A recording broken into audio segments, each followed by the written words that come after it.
Agora, conforme estava programado, não é? Com a palavra a doutora Camila Mendes Viana Cardoso. Por favor. Muito obrigada, desembargador Antônio Carlos Esteves. Quero agradecer essa honra de estar aqui hoje, véspera de Natal, graças ao José Gabriel Assis de Almeida, que me convidou, e também quero agradecer ao Sérgio Ferrari por estar aqui, comemorando o SEBAN. Acho muito importante a gente dar todo o apoio ao desenvolvimento da arbitragem marítima.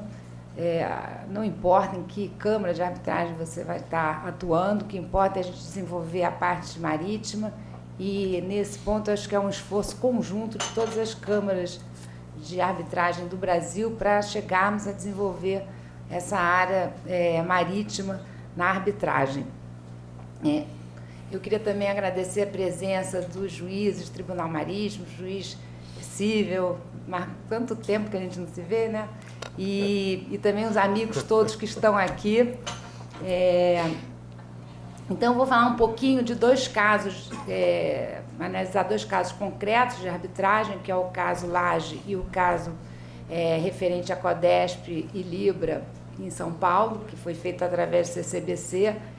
Mas, antes disso, eu gostaria de falar um pouquinho sobre o que o Luiz Felipe Galante comentou, sobre o número de arbitragens que tem internacionais e no Brasil.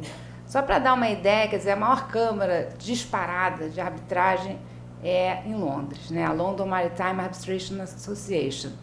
E lá, em 2016, eles tiveram, só de arbitragem marítima, 1.750 arbitragens.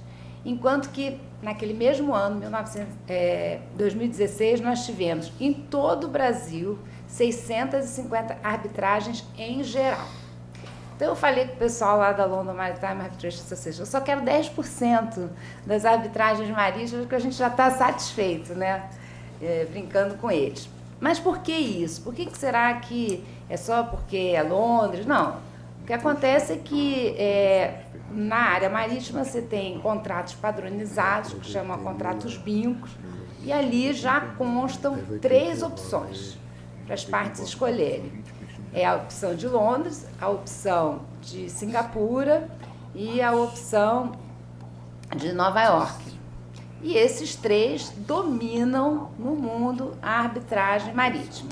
Então, a gente só está querendo quebrar esse monopólio. Então, é importante a gente entender o que a gente quer mudar para poder juntar os esforços. Quando eu entrei para ser vice-presidente da parte marítima e portuária de uma Câmara de Arbitragem, eu falei, qual é o maior congresso que tem de arbitragem? E me falaram do ICMA, que é o International Congress of Maritime Arbitrators.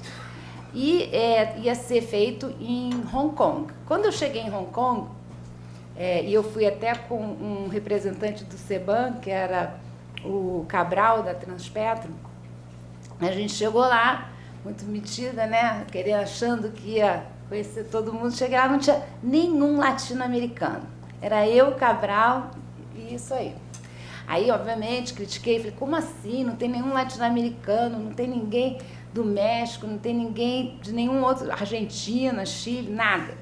Aí eles falaram, realmente, é um erro nosso aqui, né? Só tinha Singapura, Londres, Nova York, Alemanha, enfim, Europa. E aí eles falaram para mim, Camila, então você faz o seguinte, diante da sua crítica, faz uma comitiva no próximo, que é daqui a 3 anos, e de repente a gente consegue levar esse evento até o Brasil. E aí foi o que eu fiz, né? Chamei alguns amigos, muito amigos mesmo, né? Como o Sérgio Ferrari, que se dispuseram a ir até Copenhague, e fomos Zé Roberto Castro Neves, ministro Ellen Grace, pessoal do Bermudes, enfim, foi um grupo grande, chegamos lá, éramos 15 pessoas, e a gente descobriu que nós não éramos únicos, que queríamos trazer o evento. Dubai também estava na fila, e Malásia. sendo que Dubai já era Diamond Sponsor, né? E tinha canequinha de Dubai para tudo quanto é lugar, e nós Zero Sponsor, né? Nem um brindezinho sequer. Falei, acho que eu vou perder esse negócio aqui, a gente não está nada bem, né? Mas a turma brasileira é uma turma muito animada, cada um que terminava a sua palestra falava vote in Brasil, vote in Rio, nem tinha voto nenhum, porque eram 4 do Steering Committee que tinham que determinar o lugar que eles iam escolher, e para mim já estava assim, o inglês claramente queria ir para Dubai, o outro também, e a gente lá começou então nossa peregrinação, né? Para que você vai para Dubai? Lá não pode beber, vai ficar dentro de um hotel o tempo todo, uma coisa horrorosa. E aí, enfim, eu estava no quarto, de repente liga a ministra Helen Grace, Camila, desce urgente, porque deu empate no Steering Committee e vamos fazer a votação. Eu falei, meu Deus do céu, mais um motivo, vamos embora. Aí nós votamos e realmente ganhamos. Para nossa surpresa, eu já tinha até preparado um discursozinho de perdedor, pô, foi muito legal participar, foi ótimo, mas não deu, né, uma pena. E aí, esse evento vai ocorrer agora em março de 2020, aqui no Rio de Janeiro, no Copacabana Palace. A gente está tendo um apoio imenso da Marinha, sem a Marinha esse evento não aconteceria. E eu gostaria, assim, de aproveitar para convidar todos vocês, depois vocês vão poder assistir. Tudo bom? Mas vamos lá para os 2 casos concretos, que eu acho que é sempre interessante a gente ver como é que é na prática. O primeiro caso deixa eu pegar aqui, acho que eu tenho que ir passando aqui. Já vão botar? Como é que é? Como é que eu faço isso? Apontar para lá. Vê se você consegue.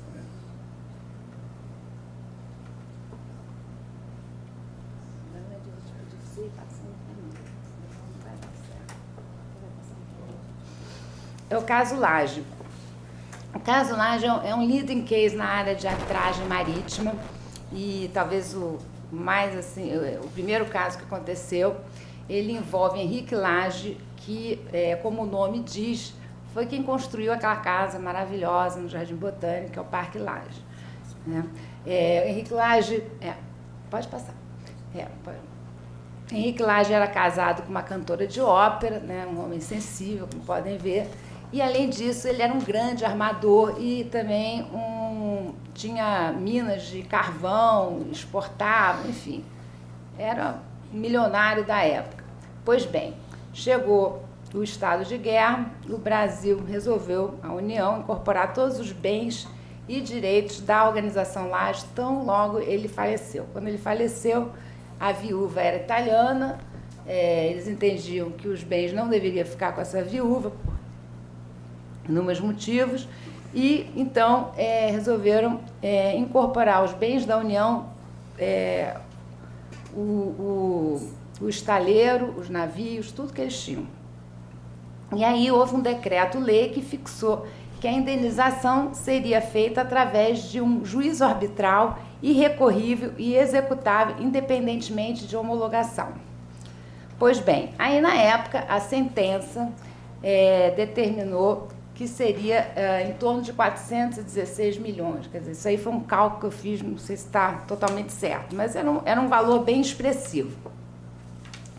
Mas a União entendeu que não, que havia uma nulidade do juízo arbitral sobre os seguintes fundamentos: que o decreto havia criado um tribunal de exceção que afrontava a Constituição qualquer exclusão de exame por parte do judiciário. Ou seja, aquela antiga discussão que a decisão arbitral ela não poderia nunca estar no mesmo nível de uma decisão judicial, ela poderia sempre ser revista pelo judiciário, né?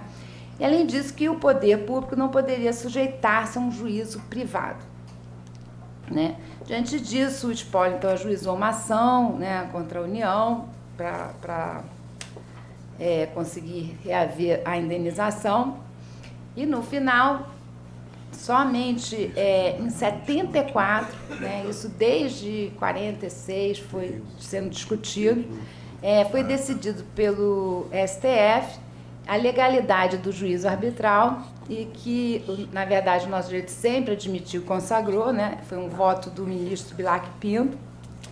Entendeu também que a cláusula de recorribilidade de sentença arbitral não ofende a norma constitucional e que, nesse caso, também eram devidos os juros de mora. Tá? Então, esse foi um primeiro caso. E o segundo caso que eu gostaria de trazer é um caso mais recente, que também fala de administração pública, que é o caso da Libra Terminais com a Companhia Docas do Estado de São Paulo.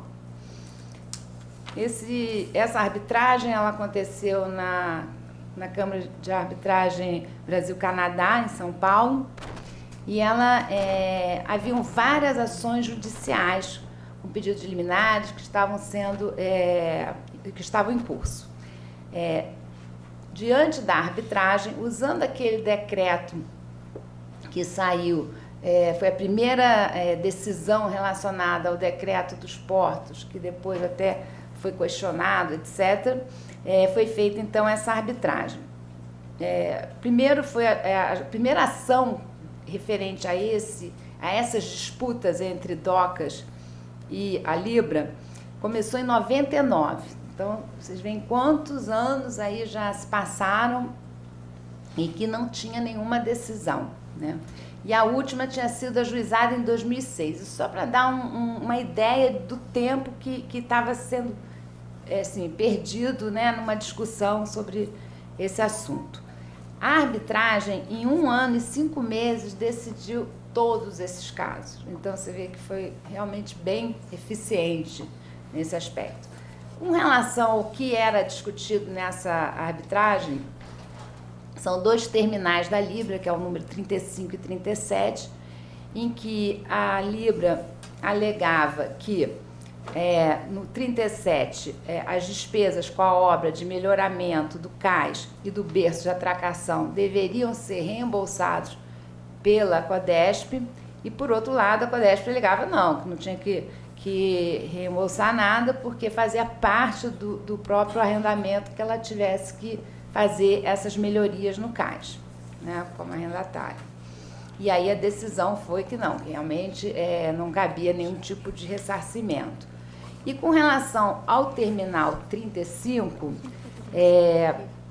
a Libra requeria a dragagem pela Codesp, que realmente dragagem é sempre uma atividade extremamente cara, né? Que é você, quando um porto fica sem profundidade suficiente, você tem que contratar uma draga, e essa draga então retira as areias para que fique mais profundo e possa navios de grande porte parar nesse porto.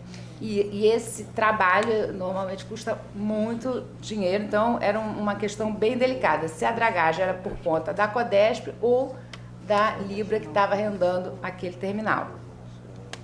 Outra discussão era o tamanho da área, que ela alegava que era menor do que a área prevista no arrendamento, né? E a outra questão era com relação a uma ferrovia, que deveria ter uma ferrovia por questões de logística para atender. Todos os argumentos da Libra foram refutados, né?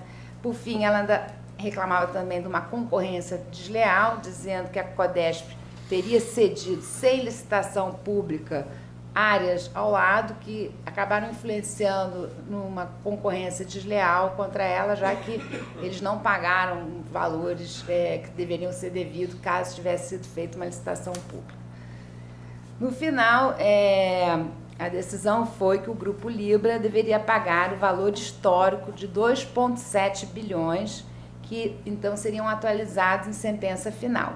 Acontece que o Grupo Libra acabou que entrou em recuperação judicial, mas entendeu-se que nesse caso não deveria entrar na recuperação judicial, né?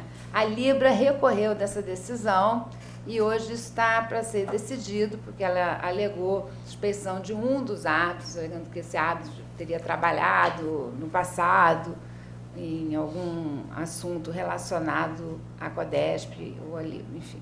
há um questionamento na justiça. Mas a verdade é que dificilmente eu acho que um juiz vai mudar a decisão que foi dada na fase arbitral, né?